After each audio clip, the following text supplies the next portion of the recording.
Transfemoral TAVR is often managed with general anesthesia. However, a simplified percutaneous approach using local anesthesia is the subject of a discussion in JACC Cardiovascular Interventions, and it's on feasibility and 30-day outcomes of exclusively local anesthesia and fluoroscopic guidance.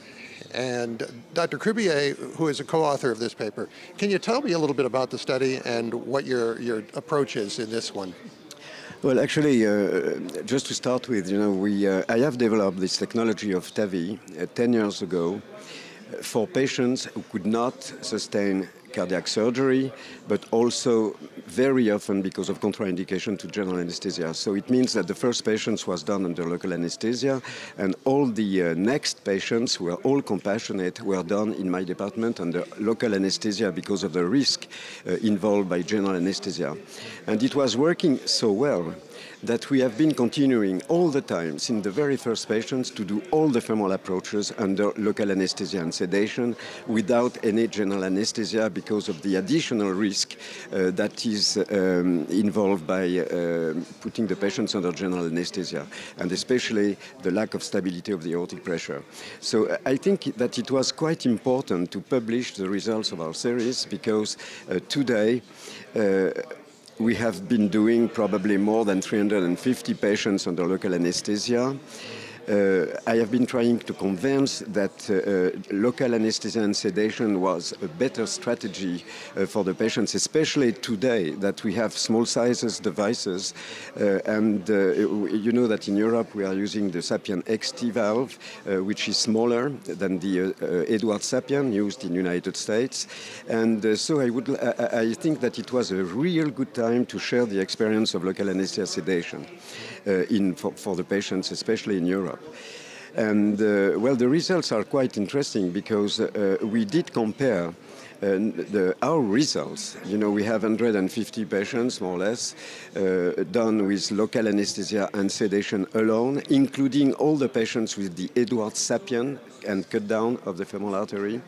And we did compare these results with the results generally obtained in the literature with patients undergoing the same procedure under general anesthesia, and we were absolutely unable to see any difference.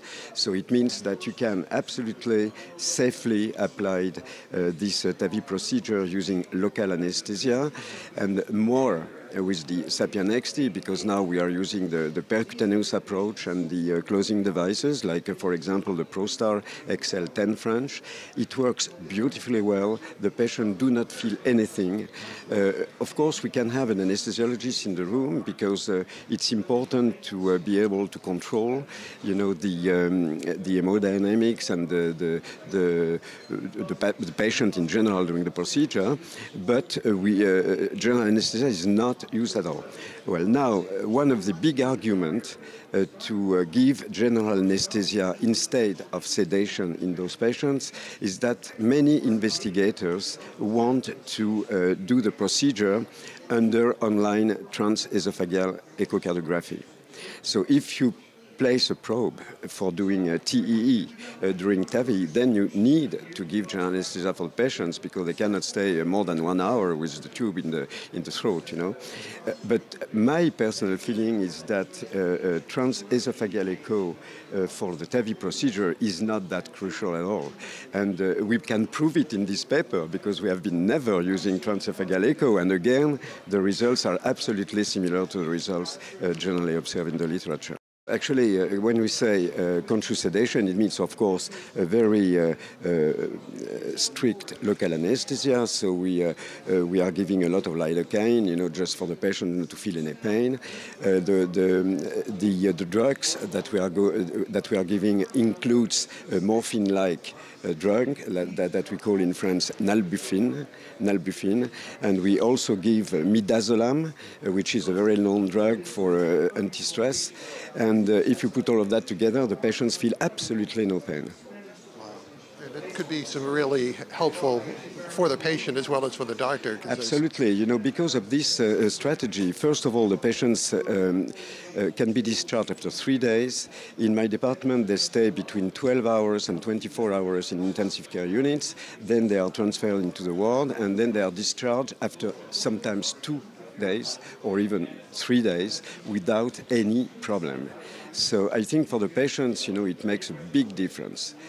Also, we have many patients with pulmonary insufficiency. This is part of the risk factor which is associated in the contraindication of surgery.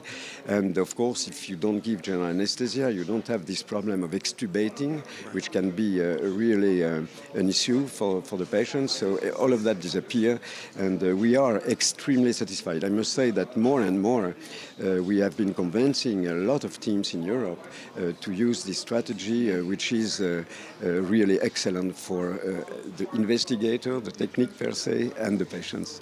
So please read the article, JACC Cardiovascular Interventions, Cribier and colleagues. I'm Rick McGuire.